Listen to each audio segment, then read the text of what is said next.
Hello everyone, welcome back to our channel all in one Telugu channel by Meena. Welcome back to one more vlog. ఈరోజు video వచ్చేసరికి ముందు video అయితే పెట్టాను కదా, దానికి కంటిన్యూషనే అనమాట. చిన్న క్లిప్పింగ్ అయితే యాడ్ చేశాను. క్లీనింగ్ అది పెట్టుకున్న తర్వాత ఇంకా ఇంట్లో క్లీనింగ్ అంతా అయిపోయిన తర్వాత అయితే నేను ఫ్రెష్ అయిపోయి ఇంకా వంట అయితే చేస్తాను.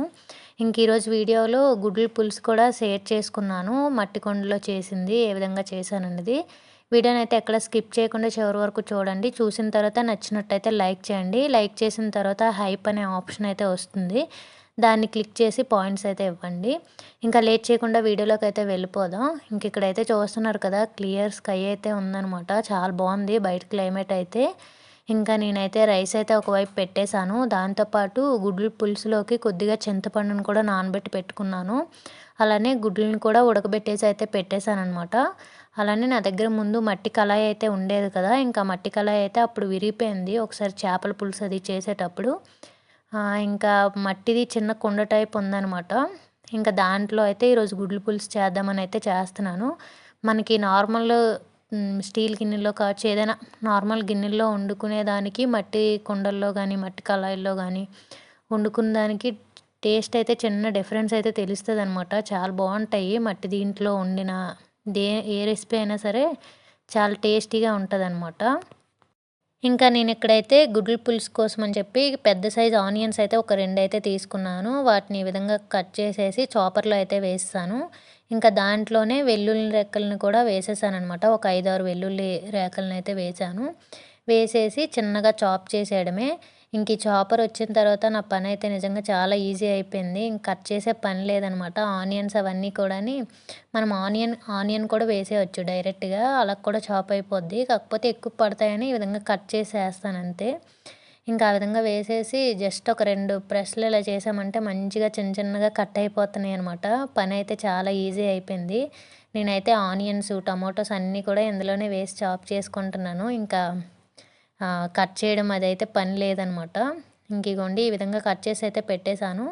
అలానే మట్టి కళాయి కూడా నార్మల్గా ఒకసారి అయితే వాష్ చేసేస్తున్నాను. నేను ఆల్రెడీ మట్టివి ఏవైనా ఇంటికి తెచ్చినప్పుడే సీజనింగ్ అది చేసి పెట్టుకుంటానమాట.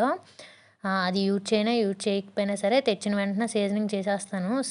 సీజనింగ్ అంటే ఏం లేదు, తెచ్చిన తర్వాత ఒక పెద్ద బకెట్లో వాటర్ అది వేసేసి వీటిని అందులో పెట్టేస్తాను. ఆ డే అంతా కూడా అలానే ఉంచేస్తాను. నెక్స్ట్ డే వచ్చేసరికి మనం బియ్యం కడిగిన వాటర్ ఉంటాయి కదా, వాటర్ని ఫిల్ చేసేసి మరగబెట్టేస్తానమాట. తర్వాత మంచిగా వాష్ చేసేసి కొద్దిగా ఆయిల్ రాసేసి ఎండలో పెట్టుకుంటే సరిపోతుంది. ఆ విధంగా చేసుకుంటే ఎక్కువ రోజులు ఉంటాయి అన్నమాట. ఇంకా మనం యూజ్ చేసుకోవచ్చు నార్మల్గా ఏవైనా కర్రీస్ అది. ఇంకా అలా చేసి అయితే ఇది ఆల్రెడీ పెట్టేశాను. కాకపోతే ఎప్పుడు యూజ్ చేయలేదు ఈ మట్టి కుండ. నార్మల్ నా దగ్గర కళాయి ఉండేది కదా, ఇంకా అదే ఎక్కువగా యూజ్ చేసేదాన్ని. ఇంక ఇప్పుడైతే దీంట్లో చేస్తున్నాను. ఇంకా ఇది వేడైన తర్వాత దీంట్లో ఆయిల్ అయితే పెట్టేశాను. అలానే మనం సిమ్లో పెట్టుకునే చేసుకుంటే మంచిదనమాట, హైలో పెట్టకుండా. తొందరగా కూడా వన్స్ కుండ వేడైపోయిందంటే తొందరగా కుక్ అయిపోద్ది మట్టి దీంట్లో. అయితే ఇందులో కొద్దిగా ఆయిల్ యాడ్ చేసుకున్నాను. యాడ్ చేసుకొని జీలకర్ర, ఆవాలు యాడ్ చేశాను. అలానే పచ్చిమిర్చి యాడ్ చేసుకొని ఆనియన్స్ అయితే యాడ్ చేస్తాను. యాడ్ చేసి కొద్దిగా ఫ్రై అయిన తర్వాత దీంట్లోనే టమాటోను కూడా పేస్ట్ కాదు, చాపర్లోనే అలా వేసేస్తే మంచిగా పేస్ట్ అయిపోయిందనమాట. ఎక్కువసార్లు ప్రెస్ చేసుకుంటే అలా పేస్ట్ అయిపోద్ది. ఇంకా దాన్ని కూడా యాడ్ చేసేసి సాల్ట్ అది యాడ్ చేసేసి కొద్దిగా దగ్గరగా మగ్గిన తర్వాత పసుపు, కారం, అలానే ధనియా పౌడర్ అయితే యాడ్ చేసుకున్నాను. ఇదంతా మంచిగా మిక్స్ చేసుకున్న తర్వాత దీంట్లో కొద్దిగా వాటర్, అలానే చింతపండు అయితే నానబెట్టి పెట్టుకున్నాను కదా, ఆ పిప్పంతా తీసేసి ఆ రసాన్ని కూడా యాడ్ చేసుకున్నాను. మనము ఈ గుడ్లు ఇలా దగ్గరగా వండుకునేటప్పుడు ఆ చింతపండు అది వేసుకొని కొద్దిగా పంచదార వేసుకుంటే టేస్ట్ అది బాగుంటుందన్నమాట. ఇంకా మాకు ఎంత గ్రేవీలాగా వండినా సరే రసం అయితే కంపల్సరిగా ఉండాల్సిందే, కనుక రసం కూడా పెడతాను. ఎప్పుడు ఏ గ్రేవీ టైప్ది ఏది చేసుకున్నా సరే రసం అయితే కంపల్సరీ పెడతాను. ఇంకొక వైపు అయితే రసం కూడా పెట్టాను. ఇక్కడ చింతపండు వాటర్ అన్నీ యాడ్ చేసేసాక కొద్దిగా పంచదార అయితే యాడ్ చేశాను. యాడ్ చేసి ఈ విధంగా మనం చింతపండు వేసాం కదా, అది మరగాలన్నమాట కొద్దిసేపు. ఆ స్మెల్ అది పోతుంది. అలానే గుడ్లకు కూడా ఆ విధంగా ఘాట్లులా పెట్టుకున్నాను. ఇది కొద్దిసేపు చింతపండు అదంతా మరిగిన తర్వాత దీంట్లోనే గుడ్లు అవి వేసేసి ఒక 2-3 నిమిషాలు మూత పెట్టి ఉడికించుకుంటే ఇంకా మన గ్రేవీలా థిక్గా దగ్గరగా అయిపోద్ది అనమాట. ఇంకా ఫైనల్గా సాల్ట్ అది చెక్ చేసుకొని సరిపోతే యాడ్ చేసుకుంటే సరిపోతుంది. మీరు పంచదార వేసుకునే ప్లేస్‌లో బెల్లం ఉంటే చిన్న బెల్లం ముక్కనైతే యాడ్ చేసుకోండి. నా దగ్గర బెల్లం లేదని చెప్పి నేను పంచదార అయితే యాడ్ చేశాను. మనకి పులుపది యాడ్ చేసాం కదా! అడ్జస్ట్ అవుతది పులుపది. అలానే టేస్ట్ కూడా బావుంటదనమాట ఈ విధంగా చేసుకుంటే. ఇంకిక్కడ మూత పెట్టేసి ఒక 2, 3 నిమిషాలయితే మంచిగా ఉడకనిచ్చాను. ఇది కొద్దిగా దగ్గరగా అయిన తర్వాత ఫైనల్‌గా గరం మసాలా వేసేసి స్టవ్ ఆఫ్ చేసుకుంటే సరిపోతుంది. మీ దగ్గర కొత్తిమీర ఉంటే కొత్తిమీరని కూడా యాడ్ చేసుకోండి. నా దగ్గర కొత్తిమీర, కరివేపాకు అవి లేవనమాట. అందుకే యాడ్ చేయలేదు.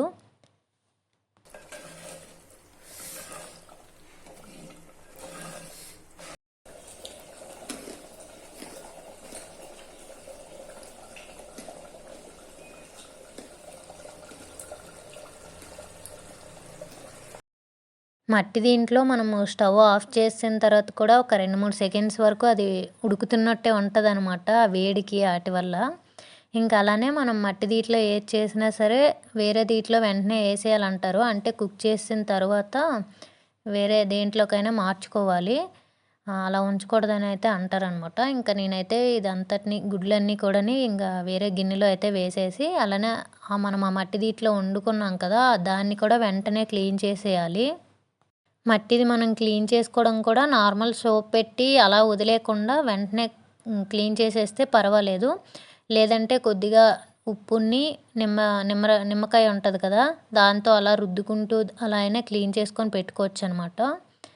నేనైతే ఈ విధంగానే క్లీన్ చేసుకుంటాను. ఒక్కొక్కసారి నిమ్మకాయ అది ఉంటే రుద్దేసి అయితే క్లీన్ చేసేస్తాను. లేదంటే నార్మల్‌గా సోప్ పెట్టేసి ఒకసారి పామేస్తాను మొత్తం. ఇంకా వెంటనే కడిగేయాలనమాట వాటర్ అది. లేదంటే మట్టి కుండ అబ్జర్వ్ చేసుకుంటది కనుక సోప్ అదంతా అబ్జర్వ్ చేసుకుంటదని అయితే అంటారు.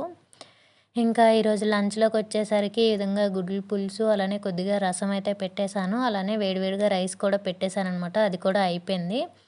ఇంకా మాకు పాలు కూడా ఆవిడ తీసుకొచ్చేసారు. ఇంకా పాలు కూడా పెట్టేసి సిమ్‌లో అయితే పెట్టేశాను. ఇంక ఇదైతే లక్ష్మీవారం రోజుదనమాట. సిగ్నల్స్ అయితే ఆ రోజుటికి కూడా రాలేదు. ఇలా మాకు సిగ్నల్స్ లేని రోజు ఏమవుతుందంటే మార్నింగ్ నుంచి ఈ మధ్యాహ్నం టైం వరకు ఈ పనులతో ఇలా టైం పాస్ అయిపోతుంది. ఇంకా మధ్యాహ్నం లంచ్ అది అయిపోయి గిన్నెలన్నీ తోమేసిన తర్వాత ఇంకా అస్సలు ఇది అవ్వట్లేదనమాట. ఏది చేయాలో కూడా అర్థం అవ్వట్లేదు. బోర్ కొట్టేస్తుంది. ఇంకా ఆ తర్వాత కొద్దిగా ఫ్రీ టైం దొరుకుతది కదా! అప్పుడు ఏమైనా వీడియోస్ చేసుకోవడం గానీ అలాంటివన్నీ ఉంటాయి.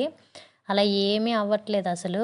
ఇంకా లక్ష్మీవారం వరకు అయితే పూర్తిగా రాలేదు. ఇంకా నైట్ ఎప్పుడో వచ్చినట్టుంది 2, 3 ఆ టైంకి. మాకు ఫ్రైడే మార్నింగ్ లేసి చూసేసరికి అయితే సిగ్నల్స్ వచ్చేసి అయితే ఉన్నాయన్నమాట.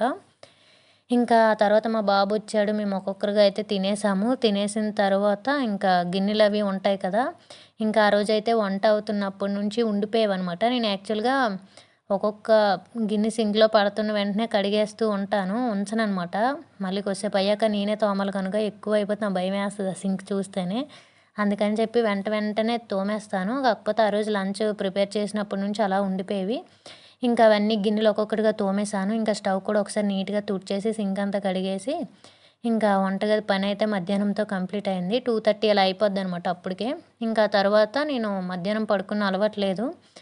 ఇంకా వీడియో ఎడిటింగ్స్ ఇలాంటివి ఏవైనా ఉంటే చేసుకుంటాననమాట. ఇంకిక్కడైతే స్టార్టింగ్ చూపించాను కదా! క్లియర్‌గా స్కై అది ఎంత నీట్‌గా కనిపించిందో. ఇంకా మధ్యాహ్నం అయ్యేసరికి ఈ విధంగా ఫుల్లుగా మబ్బులు పట్టేసాయనమాట. అప్పటికే ఎండలాగా ఫుల్లుగా వచ్చేస్తుంది. అప్పటికే వర్షం పడిపోతుంది. ఇంక అలా మబ్బులు పట్టే వెంటనే అనమాట చిన్న చిన్న చినుకుల్లా స్టార్ట్ అయ్యి చాలా పెద్ద వర్షమే పడిందసలు ఆ రోజు.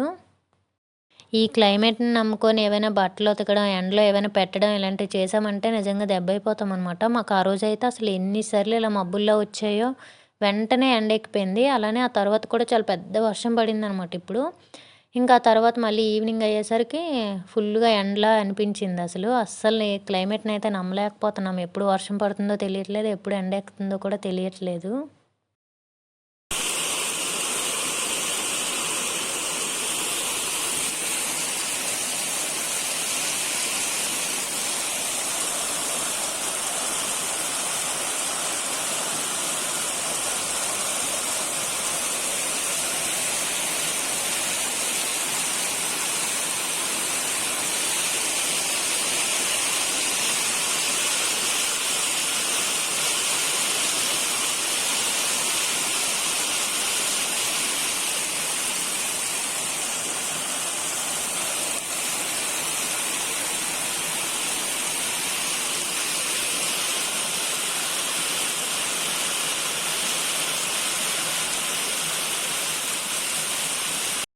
ఇంకా ఆ విధంగా చాలా సడన్‌గానే చాలా పెద్ద వర్షం అయితే పడింది.